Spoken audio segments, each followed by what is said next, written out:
네, 첫날 첫 시간부터 이렇게 오랫동안 할 생각은 별로 없었는데 설명하다 보니까 좀 길어졌습니다.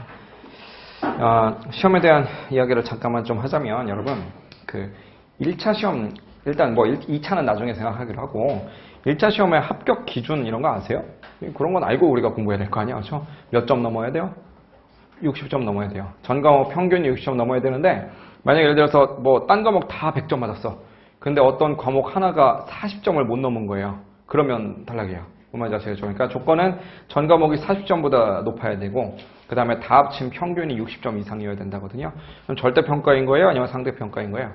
절대가 되는 거죠. 60점이라는 커트라인이 명확하게 있는 거니까. 그러니까 회계사 시험하고 좀 다른 게 회계사 시험은 상대거든요. 그래서 그 60점 넘어봤자 다른 사람들이 다 70점 넘었으면 그 사람은 떨어지는 거거든요. 그래서 가장 이제 그게 큰 차이점이긴 한데 좌우지간 우리는 죽으나서나 그냥 60점만 넘으면 돼요. 그러면 사실 60점이라고 하는 건 여러분 보세요. 둘로 한번 나눠봅시다. 50점 더하기 10점이거든요. 이렇게 50점 더하기 10점 하면 무조건 60점 맞아요. 자, 근데 여러분 생각을 한번 해보면 앞에 있는 50점 이거 있죠. 50점은 어떻게 하면 넘는 거냐. 제가 아까 전에 합격을 하려면 학원 강의 열심히 듣고 반복해서 복습 열심히 하고 이것만 하면 된다면서요. 한마디로 학원 전출하시고요. 그 다음에 열심히 복습했다. 그러면 50점은 당연히 뭐 넘어요. 이건 무조건 넘게 돼 있어요. 만약에 이거 50점을 못 넘겠다라고 한다면 자기 자신을 돌아보세요. 학원을 막 나가기 싫을 때 안 나갔는지 혹은 열심히 다 나갔다 한들 끝나고 나서 그 책을 한 번도 보지 않았는지 이런 것들 한번 돌아보셔야 된다고요. 무슨 말인지 아시겠죠? 그렇죠? 제가 말씀드린 전출하시고 복습을 열심히 해서 막 책이 너덜너덜 막 걸레처럼 돼 있다라고 한다면 절반을 못 넘을 수가 없어요. 무슨 말인지 아시겠죠? 저 절반은 무조건 깔고 가는 건데 문제는 뭐냐면 이 10점이 변수가 많아요. 이 10점에 대한 변수는 여러 가지가 있는데 이제 뭐가 있을 거냐면 이런 게 있지. 뭐 강의의 퀄리티 뭐 이런 것도 있겠죠, 솔직히. 강의를 뭐 잘하는 사람 걸 들어야 될 거 아니야. 저 그런 것들도 당연히 영향을 줄 거고요. 그 다음에 꼭 강의뿐만 아니라 강의는 솔직히 저희들이 알아서 해야 될 일이에요. 강의나 책 이런 것들은 저희가 끊임없이 연구하고 개선을 하고 해야 될 일인데 수험생들 입장에서의 변수는 뭐냐면 뭐 여러 가지가 있겠죠. 그날의 뭔가 컨디션 뭐 이런 것들도 당연히 좌지우지할 거고 컨디션뿐만 아니라 뭐 그 컨디션이랑 비슷한 얘기인데 뭔가 그날의 운 뭐 찍은 게 좀 잘 맞을 수도 있는 거고 아니면 찍은 게 하나도 다 안 맞고 답을 피해갈 수도 있는 거잖아요. 그렇죠? 그런 운도 좀 이렇게 좌지우지하게 될 것이고 그 다음에 솔직히 말해서 공부도 뭐 타고난 재능빨이라는 걸 무시할 수가 없기 때문에 타고난 어떤 뭐 두뇌 지능, 두뇌, 이런 것들을 우리가 무시할 수가 없겠죠. 이런 것들이 모아져서 이제 10점 같은 것들에 영향을 주거든요. 머리가 나쁘더라도, 혹은 머리가 좋든 나쁘든 간에 이것만 잘하면 절반은 무조건 맞아요. 반타적을 할 수 있다고.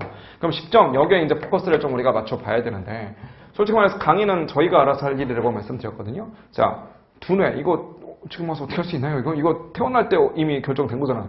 이거 뭐 지금 와서 어떻게 할 수가 없어요. 컨디션이나 운, 이거 뭐 우리가 어떻게 할 수 있나요? 이거는 어떻게 하면 되는 거냐면 이거 열심히 전출 복습 잘 하시면서 좀 평소에 착하게 좀 사세요. 주말에 이렇게 뭐 교회도 좀 나가시고 이런 식으로 하고 뭐 쓰레기 보이면 좀 줍고 이런 식으로 하시면 이거는 좀 뭐 더 주겠지 뭐 이렇게 그냥 뭐 그런 식으로 되는 거다 보니까 솔직히 말해서 이것까지 어떻게 할 수는 없어요. 무슨 말인지 아시겠죠? 그렇죠? 근데 우리는 보통 보면 뭔가 그 수험생들의 어떤 수기 뭐 혹은 뭐 이렇게 관련된 커뮤니티 이런 데서 글 같은 걸 읽어보면 사실 많은 그 수험생들이 이거를 잘 하지도 않아놓고 여기에만 관심이 되게 많아요.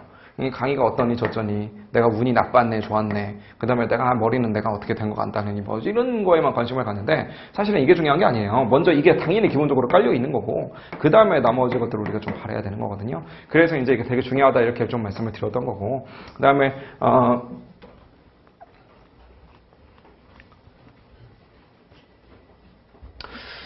이제 아까 전에 제가 질문하시는 분들 중에서 이제 별의별 다양한 질문들을 많이 한다 이렇게 말씀을 드렸잖아요. 그래서 질문 이야기 나온 김에 제가 질문할 수 있는 방법을 좀 말씀드릴 건데 질문할 게 있으면은 당연히 수업 시간 끝나고 이제 쉬는 시간이 될 때 저랑 얼굴 보고 질문하시는 게 제일 좋고요. 만약에 그게 여의치가 않다 싶으면 이메일을 하나 보내주시면 되는데 이메일은 여기다 보내주시면 됩니다. 이렇게.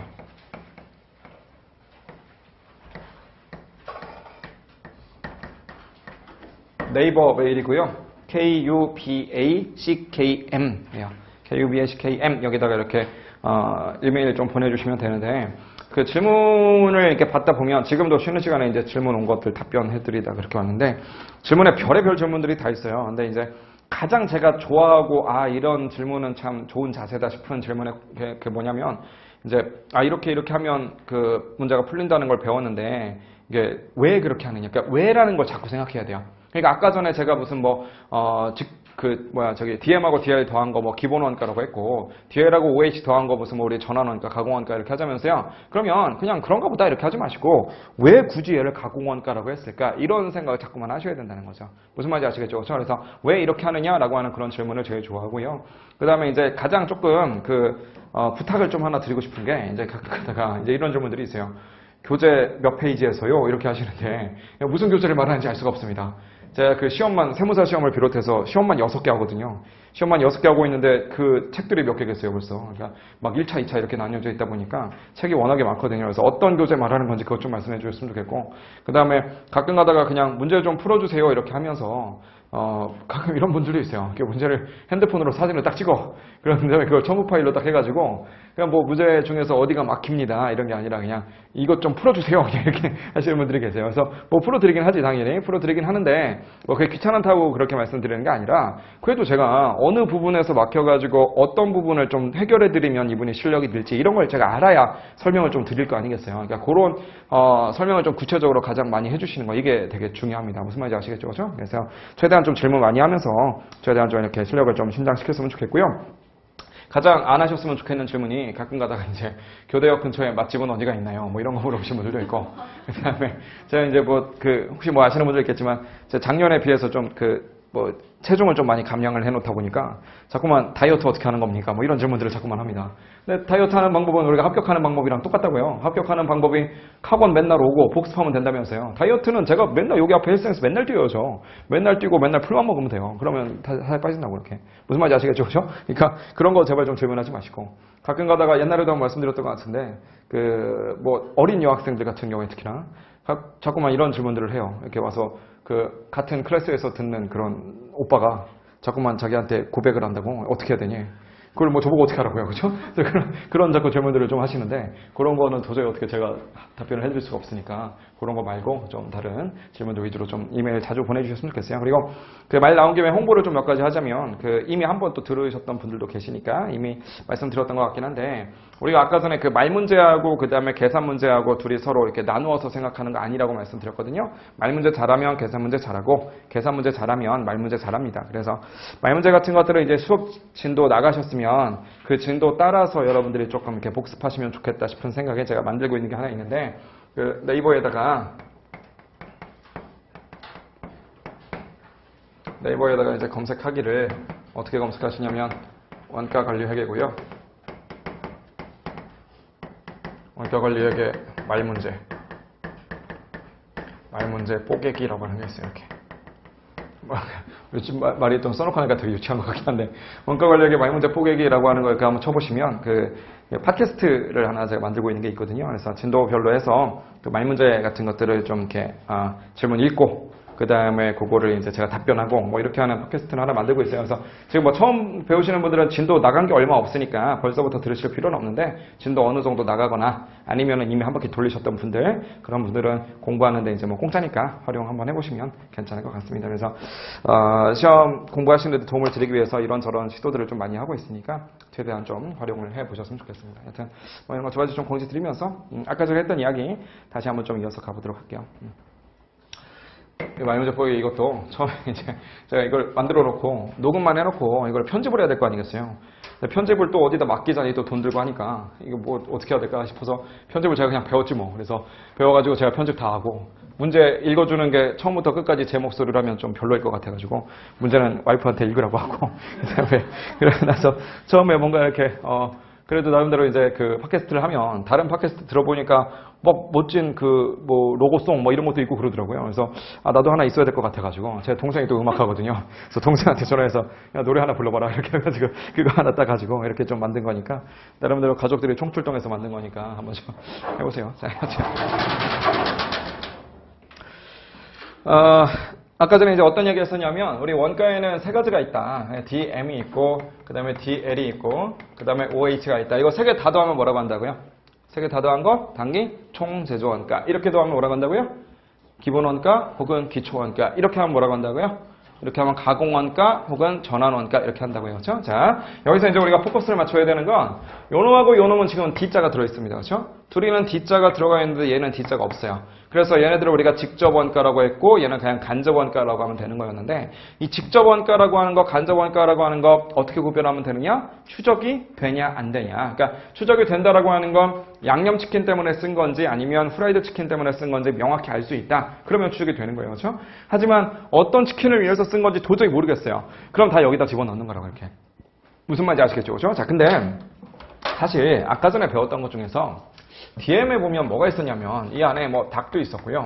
그 다음에 뭐 기름도 있었다고 이렇게. 기름이나 뭐 양념 뭐 이런 것들 이렇게 등등등 이렇게 있는데 사실 좀 이상하지 않아요? 뭐가 이상하냐면 닭은 추적할 수 있다라는 거 오케이예요. 양념도 뭐 양념치킨에만 쓰겠지. 이것도 오케이거든요. 근데 사실 얘는 어때요? 얘는 사실 조금 애매하지 않아요? 자, 그 다음에 마찬가지. DL도 제가 아까 전에 뭐 종업원 중에서 어떤 애는 그냥 후라이드만 튀기는 애다. 그 다음에 종업원 중에서 일부는 무슨 양념만 튀기는 애다. 뭐 이런 식으로 좀 극단적으로 설명을 드렸는데 이런 식으로 말씀드렸던 이유는 그냥 솔직히 말하면 제가 설명 편하게 하기 위해서 그랬던 거였어요. 어디 누가 종업원을 그렇게 여러 명을 뽑겠어요. 그냥 종업원 한 사람 뽑았다라고 한다면 동네에서 그냥 종업원 한 사람 뽑아가지고 그 사람이 양념만 튀기거나 후라이드만 튀기거나 이렇게 하는 게 아니라 별거 다 하겠지 그 사람이. 다 튀기는 거니까 사실은 이런 문제가 생깁니다. 자, 기름 얘기부터 먼저 해보면 만약에 어떤 치킨집에서 기름통이 두 개 있는 거예요. 완전히 다른 기름이 있고 이쪽 기름에서는 무조건 후라이드만 튀기고 이쪽 기름에서는 무조건 양념만 튀긴다. 그러면 추적되는 거예요? 안 되는 거예요? 그럼 되겠지. 이쪽 기름통은 양념 거고 이쪽 기름통은 후라이드 거일 거 아니겠어요? 그렇죠? 근데 이제 이런 치킨집도 있을 거예요. 대부분 이렇게 하겠죠. 커다란 기름통이 있고 이 안에서 그냥 오만 거 다 튀기는 거야 이렇게. 그러면은 도대체 이 기름값이 양념을 위해서 쓴 건지 아니면 후라이드를 위해서 쓴 건지 알 수 있어요? 없어요? 이때는 알 수 있는 방법이 없다는 거예요. 한마디로 재료비면 DM이라고 배웠는데 재료비인데도 불구하고 추적 안 되는 것도 충분히 있을 수 있다는 거죠. 자, 마찬가지로 종업원에 관련해서도 제가 이제 설명하기 편하게 하려고 그냥 두 사람을 고용해서 후라이드만 튀기고 양념만 튀기고 이렇게 설명을 드렸는데 종업원이 만약에 한 사람이다. 뭐 여러 사람이라도 그냥 오만 거 다 튀긴다라고 한다면 걔네들한테 우리가 월급 봉투를 주기를 또 아까처럼 월급 봉투 2개를 준비해가지고 하나를 먼저 딱 내밀면서 이거 양념을 위해서 주는 거야 라고 딱 얘기를 하고 돈이 너무 적었지? 사실은 반전이었어. 여기 후라이드를 위한 거 또 따로 준비했다. 이렇게 주거나 뭐 이렇게 하는 거 아니잖아요. 그렇죠? 그냥 봉투 하나만 딱 줬으면 그 안에 모든 게 다 들어있는 거라고 이렇게. 한마디로 무슨 말이냐면 우리가 주는 월급 안에는요. 이 중에 얼마가 양념을 위한 건지 얼마가 후라이드를 위한 건지 구별이 절대 안 되는 부분도 당연히 있을 거라는 거죠. 뭘 말씀드리고 싶은 거냐면 재료비라고 해서 무조건 추적이 되느냐? 안 그래요. 노무원가라고 해서 무조건 추적이 되느냐? 그렇지도 않다는 거죠. 무슨 말인지 아시겠죠? 거꾸로 말하면 제조경비라고 해서 무조건 추적이 안 되느냐? 이것도 사실은 아니라고요. 뭔 말인지 아시겠죠? 자, 그래서 이 말들을 그냥 하나로 표로 정리를 해보면 이렇다는 겁니다. 자, 우리는 제가 처음부터 이제 어차피 직접 간접 이런 말은 무조건 들어가야 되니까 직접 간접이라는 말을 적어서 제가 이제 처음부터 이제 가르쳐 드리지만 사실은 그에 앞서서 그냥 직접이 됐든 간접이 됐든 일단 재료 원가라고 하는 게 있는 거예요. 이렇게. 재료비라고 하는 게 있는 것이고 그에 앞서서 우리는 노무비라고 하는 것이 일단 있다는 거죠. 이렇게. 그 다음에 뭐가 있는 거냐면 얘네 빼고 나머지 제조, 경비, 뭐 임차료를 비롯해서 보험료 같은 것들 제조, 경비라고 하는 것도 이렇게 존재를 한다는 겁니다. 근데 이랑 또 다른 매트릭스로 뭐가 있냐면 얘네들이 추적이 된다는 거냐 아니면 추적이 안 된다는 거냐라고 하는 이런 매트릭스가 별도로 하나가 더 있게 돼요. 무슨 말인지 아시겠죠? 그렇죠? 자, 우리가 배운 것들은 지금 뭐만 배운 거냐면 추적이 되는 재료비 얘를 DM이라고 하더라. 이걸 배운 거예요. 자, 이거 한국말로 써보면 이렇게 쓰면 되겠죠? 얘를 뭐라고 하냐면 직접 재료 원가라고 합니다. 직접 재료비. 직접 재료 원가라고 씁니다. 직접 재료 비라고 해도 상관없어요. 직접 재료 원가. 얘는 뭐라고 했었어요? 직접 노무 원가라고 했었어요. 이렇게. 직접 노무 원가라고 했습니다. 얘는 뭐라고 했었냐면 우리가 얘는 추적이 안 된다고 했으니까 제조, 간접, 원가 이런 식으로 이야기를 했었고 얘네들한테 우리가 약자를 쓰기를 얘는 우리가 DM이라고 하고 얘는 DL이라고 부르고 얘는 OH라고 부르는 거였다고요. 한마디로 우리는 사실은 2개 곱하기 3개니까 경우의 수는 6개가 있는데 그 중에서 절반밖에 안 배운 거예요. 사실은 이런 애들 즉 재료비나 노무비인데도 추적 안 되는 애들 당연히 있고요. 그 다음에 제조 경비인데도 추적이 되는 애들 당연히 있는 거라고 이렇게. 자, 그러면 존재한다라고 했는데 얘네들을 우리가 뭘로 묶어버릴 것이냐라고 하는 건데 자, 먼저 이 중에 하나 지워버리기를 얘는 별로 신경 안 써도 돼요. 자, 오해를 안 하셨으면 좋겠는 게 얘가 없다 이런 거 없어요 여러분. 그런 얘기 하고 싶은 게 아니에요. 있어요 당연히. 당연히 있는데 수업 목적상은 얘가 중요하지 않아요. 한마디로 쉽게 말하면 시험에서 안 물어봐요 얘가. 뭔 말인지 아시겠죠? 물론 한 번도 안 물어봤느냐 그런 건 아니고 물어본 적도 있어요. 물어본 적도 있는데 이걸 물어본다고 해서 뭐가 어려워지느냐 그런 게 절대로 아니라고요. 무슨 말인지 아시겠죠? 그렇죠? 그리고 중요하지도 않고 그 다음에 어렵지도 않기 때문에 얘는 언제 하면 충분하냐면 나중에 객관식반에서 이걸 다뤘던 기출문제 한두 문제 있거든요. 그거 한번 풀어보면 그냥 다 끝나요. 그러니까 얘는 그때 볼게요. 그냥 얘는 중요하지 않으니까 지금은 일단 무시합시다. 이해되죠? 자 그러면 요 놈하고 요 놈만 우리가 해결하면 되는데 한글로 한번 이름을 붙여볼게요. 뭐라고 할까요? 재료원가인데 추적이 안 되니까 얘는 직접자 못 쓰겠죠. 무슨 말을 써야 되겠어? 대신에 간접이라고 해야 되겠지. 간접 재료원가입니다. 얘는 그럼 뭐라고 할까요? 당연히 간접 너무 원가라고 이렇게 하시면 돼요. 자 그러면 이제 우리는 어차피 세상의 모든 원가는 아까 전에 시간에 뭐라고 말씀드렸냐면 모든 원가는 그냥 DMDR OH다 이렇게 말씀을 드렸거든요. 그 얘기는 안 깨졌어요. 그냥 DMDR OH가 맞아요. 그러면 여기에 DMDR OH다라고 했다면 얘네 둘도 DMDR OH 중에 뭔가 하나로 그냥 통일시켜버리면 됩니다. 무슨 말인지 아시겠죠? 그렇죠? 자 그러면 얘를 뭐라고 할지 그 다음에 얘는 뭐라고 할지 한번 이름을 한번 붙여보자고요. 자 조금 헷갈릴 수 있어요. 자 간접재료 원가를 이거 DMDR OH 중에서 뭐라고 할까라고 하는 건데 사실 가로축이 있고 세로축이 있거든요. 세로축을 좀 더 힘줘서 얘기하고 싶다라고 한다면 얘를 DM이라고 해야 될 것 같아요. 가로축, 즉 추적이 되냐 마느냐라고 하는 거에 포커스를 맞추고 싶다라고 한다면 얘를 아무래도 OH라고 해야 될 것 같단 말이야. 그럼 도대체 얘를 뭐라고 할 것인가? 이런 문제가 생기고요. 얘도 마찬가지 문제가 생기겠지. 마음에 드는 거 하나 골라보세요. 뭐라고 할까요? 얘네들? 뭐라고 하는 게 낫겠어요? 한마디로 쉽게 말해서 요게 중요하겠어요? 아니면 요게 중요하겠어요? 재료비냐 노무비냐가 중요하겠어요? 아니면 추적이 되냐 마냐가 중요하겠어요? 자, 앞으로 우리가 원가 회계를 배우는 과정에서 여러분들이 그냥 저절로 느끼시겠지만 우리는요 솔직히 재료비냐 노무비냐 이런 것도 중요하지만 그거보다 훨씬 더 중요한 게 뭐냐면 추적이 되냐 안 되냐에 따라서 완전 얘기가 달라져요. 무슨 말인지 아시겠죠? 그래서 이게 너무나 중요하기 때문에 아무리 재료비라도 아무리 노무비라도 그것이 추적이 안 되고 간접의 성격이다라고 한다면 그냥 다 OH예요. 이렇게. 무슨 말인지 아시겠죠? 그렇죠? 그래서 추적이 안 되는 거 그냥 다 싸잡아서 무조건 OH다 이렇게 생각하시면 돼요. 좀 더 쉽게 얘기하자면 세상의 모든 원가는 DMDL, OH 셋 중에 하나인데요. DM이 뭐냐라고 한다면 추적이 되는 재료비는 DM입니다. 이렇게 하시면 되고요. DL이 뭡니까? 라고 한다면 추적이 되는 노무비는 DL입니다. 이렇게 하시면 돼요. 그럼 OH가 뭡니까? 라고 한다면 아까 걔네 둘 빼고 다요. 이렇게 하면 된다고요. 뭔 말인지 아시겠죠? 그렇죠? 추적이 되는 재료비 DM, 되는 노무비 DL, 얘네 빼고 나머지는 다 OH 이렇게 생각하시라고요. 무슨 말인지 아시겠죠? 그렇죠? 자, 그래서 만약에 시험 문제에서 간접 재료 원가, 간접 노무 원가 이런 것들이 제시되어 있어요. 딱 봤을 때 재료 원가고 노무 원가니까 우리는 무심결에 DM과 DL에다 넣어버릴 수 있거든요. 하지만 절대 그러시면 안 되고 간접이니까 무조건 OH에다 넣어야 된다. 이걸 꼭 좀 기억하세요. 그래서 이 표가 어디에 정리되어 있냐면 거기 29페이지에 정리되어 있는데 그 표를 좀 보기 전에 그 제일 위에 있는 가로 2번 추적 가능성에 따른 분류 요 얘기 좀 한번 보도록 합시다. 밑에 가보니까 동그라미 1번 하고요. 그 다음에 동그라미 2번 보시면 직접 원가, 그 다음에 간접 원가 나와 있는데 한번 읽어볼게요. 직접 원가는요. 특정한 원가 대상과 관련된 원가로서라고 되어 있는데 자 원가 대상이라는 말 알고 계셔야 됩니다. 원가 대상이라는 건 뭐냐면 말 그대로 원가를 내가 궁금해하는 즉 원가를 내가 계산해 보고 싶어하는 대상 걔를 원가 대상이라고 해요.